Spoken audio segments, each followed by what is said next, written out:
Partnered by Times Influence.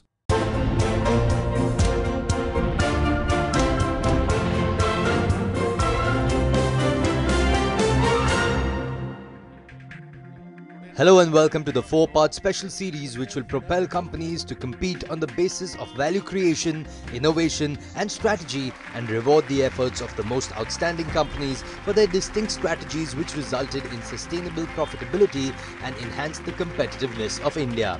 Last week we brought to you opening notes by Dr. Amit Kapoor, Chair, Institute for Competitiveness, and Anil Gupta, Founder, Honey Bee Network, followed by a panel discussion on competitiveness. This week on the second episode, we bring to you a stellar lineup of guests to discuss how India will have to manage and reap the demographic dividend. Then in the fireside chat, we bring to you industry and academia to speak on what drives competitiveness. Also, we converse on how innovative business models can be used to aid along the developmental path. Let's start with the panel on talent, rise of creative class. Just to put a context and a framework, I would say there are 3 T's of the rise of the creative class. One is talent, which is what we are discussing. The other is tolerance, and the third is technology. So one is people, the other is a kind of enabling environment, mindset, and the third is technology, which is really driving the emergence of this creative class. So Jata, we'll start with you. When we talk of the demographic dividend, and we've been talking about it for 25 years, if we need to really capitalize on it, for it to be a force multiplier of the GDP, what are the 2-3 things that the policymakers need to do? I think the starting point would be what kind of values we inculcate in students in schools. And at the age of 15 and 16, there's a lot of excitement among youngsters to do good. But I think that we are starting too late. So I think the first thing that I would look at is this entire focus on execution, quality, wanting to do the right things would start from school.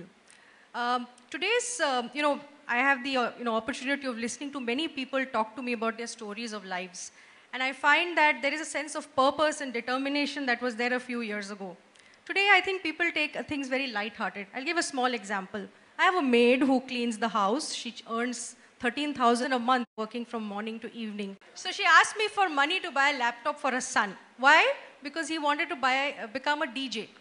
So he tried becoming a DJ, it didn't work out. Then he tried to apply for the police force, it didn't work out.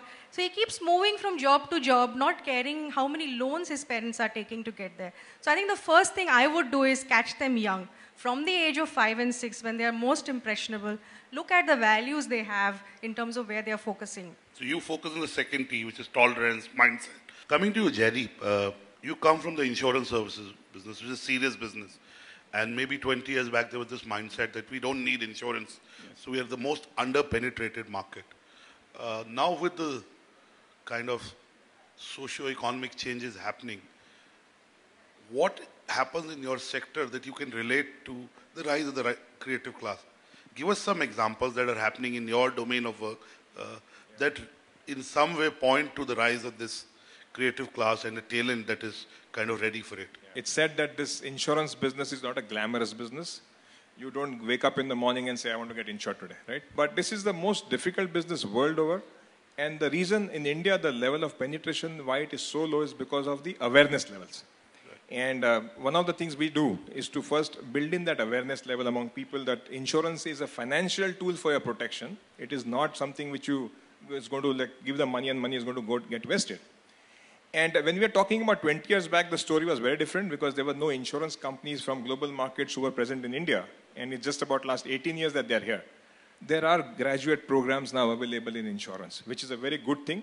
So insurance is seen as a sunrise industry. It is seen as an industry which can bring in talent, which needs to bring in a lot of innovation. In fact, we have to link it back to innovation because it should not be a boring product. It's a financial services product. How do you make it very interesting? I'll just give one simple example. So when we started this company in 2004, which is the insurance broking company, we advise customers on what to do, what should they buy.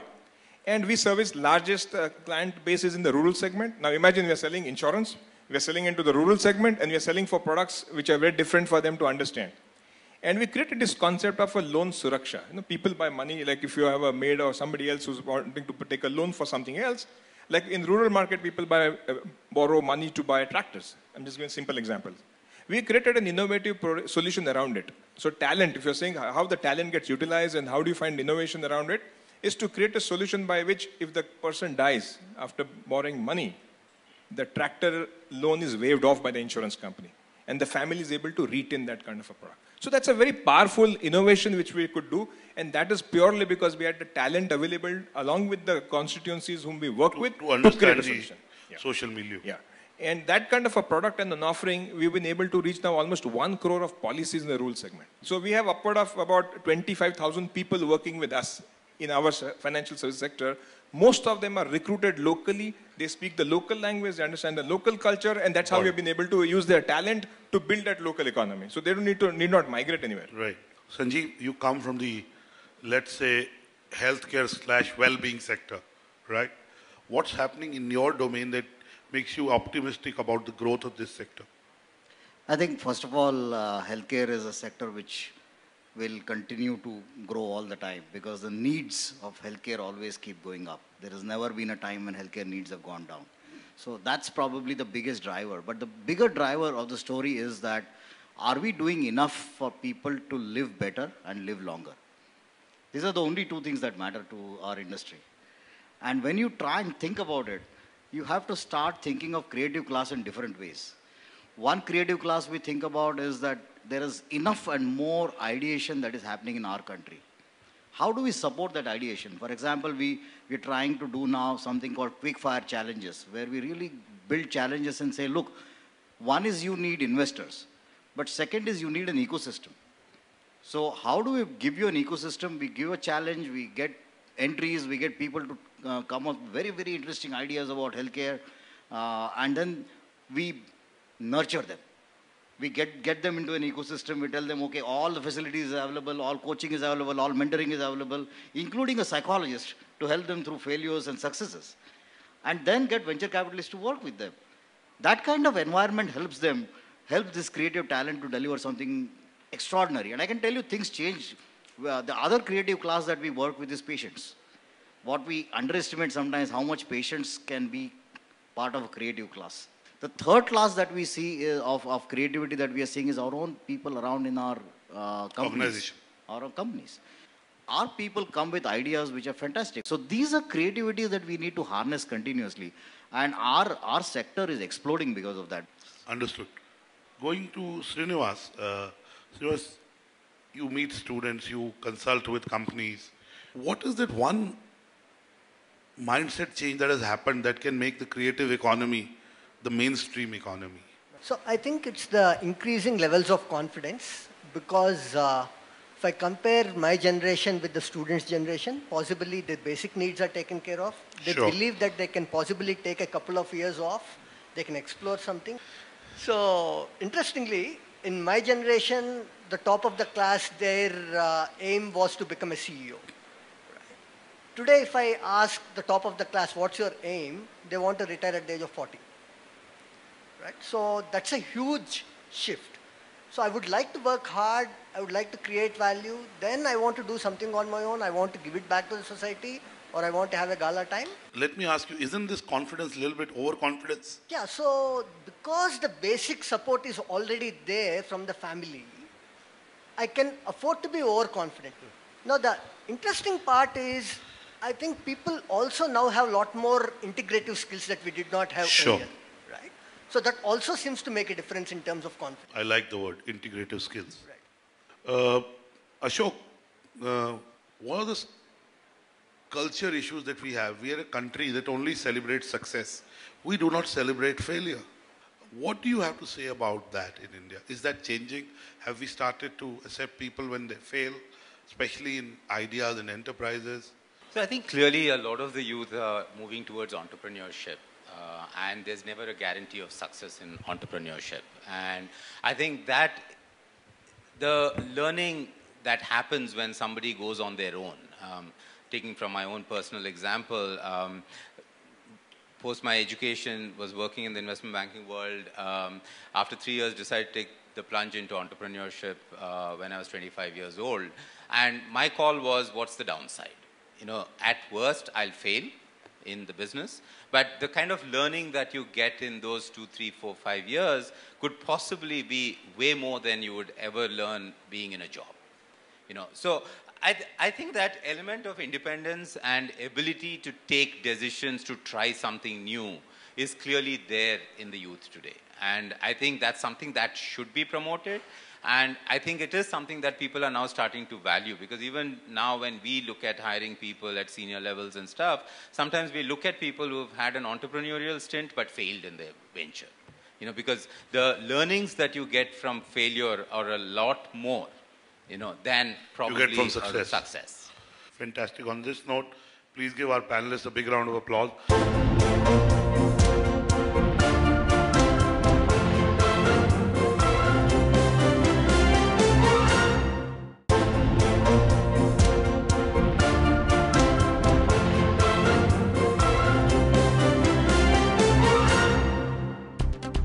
Welcome back. Next in the Fireside Chat, industry and academia speak on what drives competitiveness. Could you just give us a quick plug-in on the disruptions and innovations that the audience, as erudite as this one, needs to know? Yeah, so I think essentially, the whole theme of this conference today is competitiveness and the links between innovation and competitiveness. So one of the big challenges we face in management education is how do we combine theory and practice? One of the criticisms we hear fairly frequently, particularly from employers, is your students are all very smart, they know lots of things about marketing, finance, etc., but they're not very practical, they take a long time to deliver on the job, we have to do some further training and comments like that. So one of the issues we have been grappling with in IIM Indore is how do we really make our graduating managers forces for competitiveness of the industry? How do we facilitate them to really become contributors almost from the day they enter their jobs? So one of the challenges I think we face in India is sort of monoculture, if you like, in management education. If you go to any of the top business schools, you will find that 80% plus. In some of the institutes, it's 90, 95% plus of the students have an engineering background. And 95% of them would be guys, boys. Yes, and another issue of that is also related to the gender, of course. So while, of course, engineering skills are important and engineering curricula do give you very good analytical skills, when you look at the kind of skills you need from a good manager, it's not only IQ, it's EQ, it's understanding people better, it's having a broader perspective, it's an ability to look at things in a historical and social context. All of these things are extremely important. So all of this drove or sort of motivated us to look at, can we have a different program where, first of all, we are not taking people from engineering. Secondly, just like companies like to catch people young, we also have a chance to catch them young, so that when they are out of 12th standard, before they have developed too many bad habits, while they still have the energy to sort of think about new things, can we bring them into an IIM and give them a unique kind of an experience? So this is what we try to design in the 5-year integrated program that we offer. And this has enabled us to create diversity in the class. It's also, as was suggested, enabled us to have a good percentage of women, because we are able to certainly attract good percentage of women into the 5-year program. There's a certain difference in perspective which we are able to see among these students who join us right after 12th standard. We are able to, as I said, give them a much broader perspective.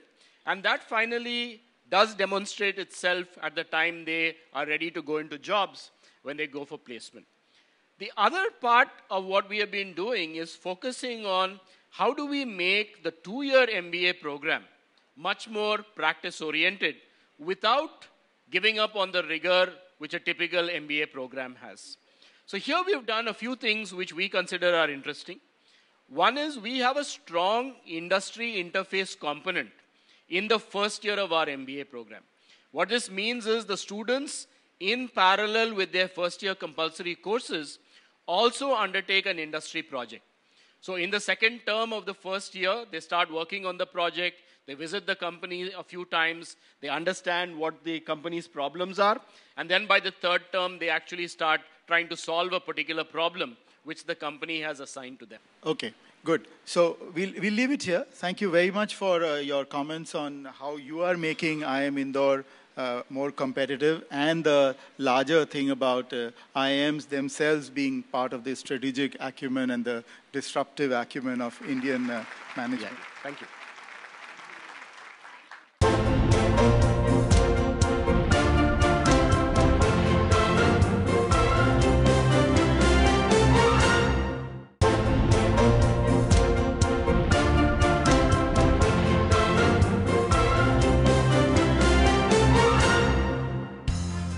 Welcome back. Next up, we have renowned experts discussing how innovative business models can be used to aid along the developmental path. You know, this panel is about the age of disruption and innovation. I want to start by asking each of the panelists, and we'll start with you, Avinash, and then we go around. What is your definition of disruption? I can tell you in our day-to-day life, disruption is something which is not something which disrupts the current way of doing business or current product offering in the market, but it starts catering to a set of consumers who have not been touched or thought about all this while the other products were offering. Give me an example, Avinash. Patanjali, to a certain extent, yes. When they launched their Chawanprash, Dant Manjan, and certain categories, but not in all the categories. Any change that you do with the understanding of the stakeholders who you are trying to impact. And so if it is a client, live the life of the client, empathize with the client, act and develop. Mr. Gupta? See, to my mind, disruption has been universal, has been historic, and it happens whenever individuals' knowledge, society's knowledge realizes inefficiencies in the system. And it always, whenever the knowledge improves, you find a certain process inefficient, you change the way, you innovate. These are the disruptions that are caused. And the disruptions will continue, be it cashless declaration of the cashless economy by the Prime Minister on 8th of November 2016, whatever way you want to look at it. But there were inefficiencies in the system which really came to the fore. Fantastic. Mr. Mehra? Anurag, I'd like to treat it differently. You know, over the last 70 years, if you look back, I think people get fed up of what they are getting too used to. And they would like to coin a phrase. Like I remember the time when I was in the hotel industry, the manager would say, "Ye menu thak gaya hai." Go around changing the menu. So I guess these changes keep taking place in industry to industry, people to people, and from product. Mr. Ansari, disruption. So, you know, change is something which has been happening for a very, very long time. Disruption is nothing but change, but the only difference is it's a very rapid change. It's such a rapid change that it kind of, you know, whatever is the existing way of doing business, if that might or might not really be there anymore. You know, that's the kind of thing which is there. For example, let us say in power sector, today we have power generation systems, we have transmission lines, distribution systems. Tomorrow when we are talking about that each individual building will have its own solar panels and the entire needs will be fulfilled from that, then perhaps there won't be any need for the transmission and distribution system and, you know, the central generation system. That would be a massive disruption. It's my personal belief that sometimes disruption can be successful in the short term for businesses, but in the long term can cause long-term damage to societies. Do you agree or you disagree? Absolutely correct. I mean, there are always two sides of the coin. For example, online shopping. That also is in a way major disruption as far as people going to the mall or going to the shops and then buying. There are a lot of people who just buy their stuff from online shopping. So what it really means on one hand, that the direct sale from those people who have built the brick and mortar shops, you know, might come down. Although in India's case, it may not be there because there is a lot of other population which is kind of coming up, and in the way that we are getting urbanized, you know, still more and more people are coming and those are still being used. But I'm just saying in other parts of the world, for example, it can certainly mean a lot of disruption. And, you know, to that extent, there could be something negative. But if you look at overall progress of the mankind, is the disruption useful? I would say yes. I mean, it's extremely useful. Mr. Gupta? I am a strong believer, and nobody can deny. Change is constant, disruption is constant. But you have to also believe in a theory of balance and equilibrium. Disruptions will change, people will adapt, those who don't will perish, those who survive will adapt, and hence it will be a continuous improvement cycle. Fantastic. Ravi? Innovation is like fire. Okay, it can be, it can burn places. Or it can illuminate. Yeah, it can illuminate the place. And whereas disruption is decided by the person who is controlling the disruption or who is managing the disruption. He himself or she herself can get burnt. At the same time, he or she can burn the whole world. Beautiful so analogy. Disruption per se can be anything. Avinash, you're in the media business, right? What is the next big disruption in the media sector that you see? Disruption happens at the bottom of the pyramid, where manufacturers and service providers have stopped serving those consumers. Disruption will happen when you start reaching to large number of people in the world which are still media dark, whose sole source of information is about a rumor which is being spread through the through the WhatsApp and the Facebook. Disruptor would be something that can actually kill that. What Beautiful. you talked about negative. Disruptor is something that will cater to those people who ideally don't like to consume news.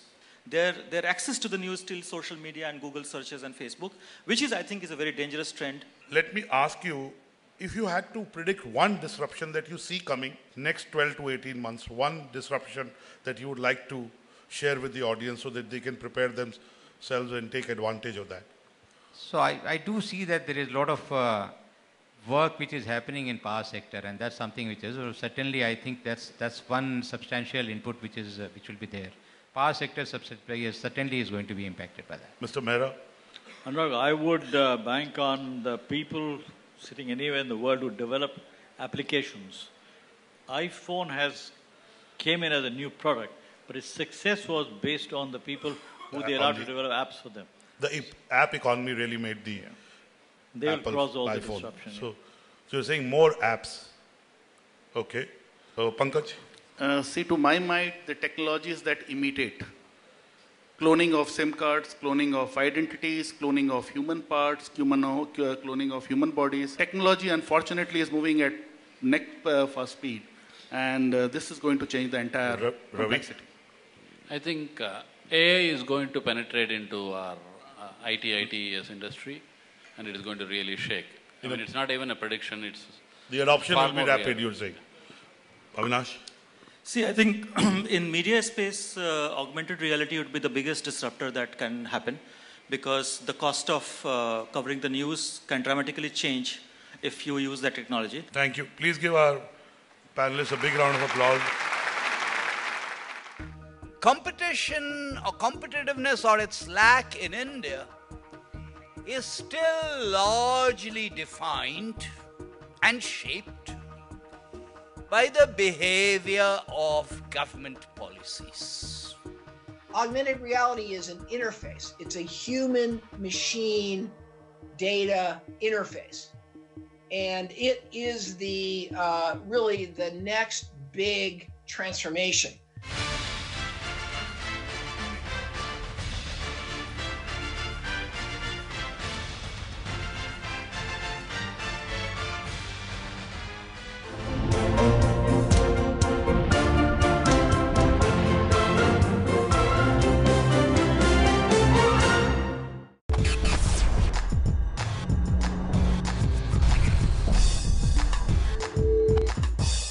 Partnered by Times Influence.